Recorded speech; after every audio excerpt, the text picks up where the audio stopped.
Ini medsos ini kan ada dua kelompok nih. Ada kelompok yang pro dan kontra.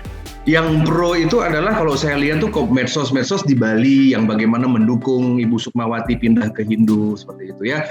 Kemudian ada kelompok-kelompok yang ya sepertinya semacam kelompok-kelompok yang pro dengan NKRI, Pancasila, pendukung Pak Jokowi terutama.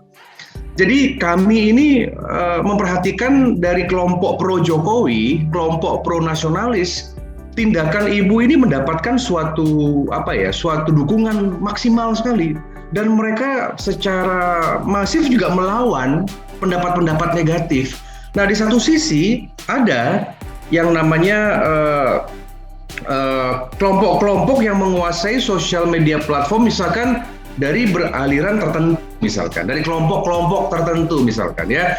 Nah, itulah yang misalkan yang suka berpikir negatif, berbicara juga tidak pada tempatnya, yang anti toleransi.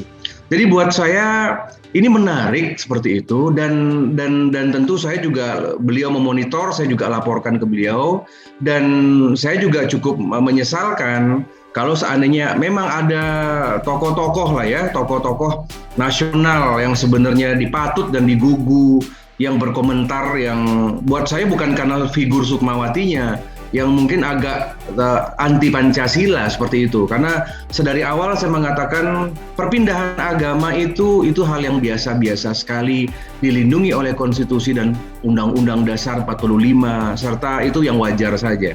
Ya, sampai sekarang pun masih ada, dan tentu kita luruskan, kita berikan pengertian seperti itu.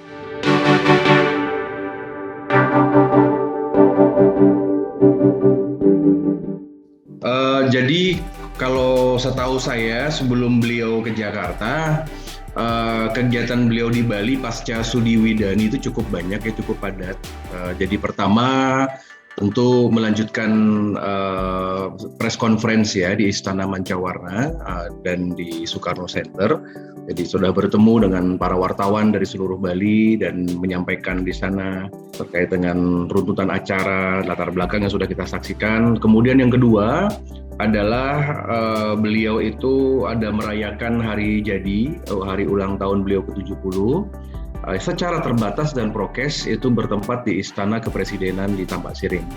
Ya, jadi pada saat itu juga beliau bersilaturahmi dengan keluarga besar yang ada di Bali yang mungkin belum sempat hadir pada undangan waktu di Buleleng atau di Singaraja. Kemudian agenda berikutnya itu adalah beliau meluncurkan buku, yaitu buku tentang Sudi Wadani, yang dimana sejumlah dosen-dosen dari Universitas Marhain atau Mahendra Data itu mempersembahkan sebuah buku Sudi Wadani tentang perjalanan hidup Ibu Sukmawati, yang waktu itu juga diterimanya di Istana Kepresidenan Tampak Siring. Nah, setelah itu juga acara-acara lainnya adalah yang terekam di catatan Soekarno Center adalah seperti hadir di beberapa komunitas-komunitas ya, seperti komunitas Arak Bali. Kemudian beliau bertemu dengan Wakil Gubernur Bali ya, ada acara jamuan. Kemudian bertemu dengan pihak seniman dan bertemu dengan sanggar tari yang memang beliau bina, yang dimana tari kolosal ini yang bernuansa Hindu ini, yang dimana beliau menjadi produsernya dan juga senimannya, itu akan tampil nanti di tahun 2022 tahun depan ya.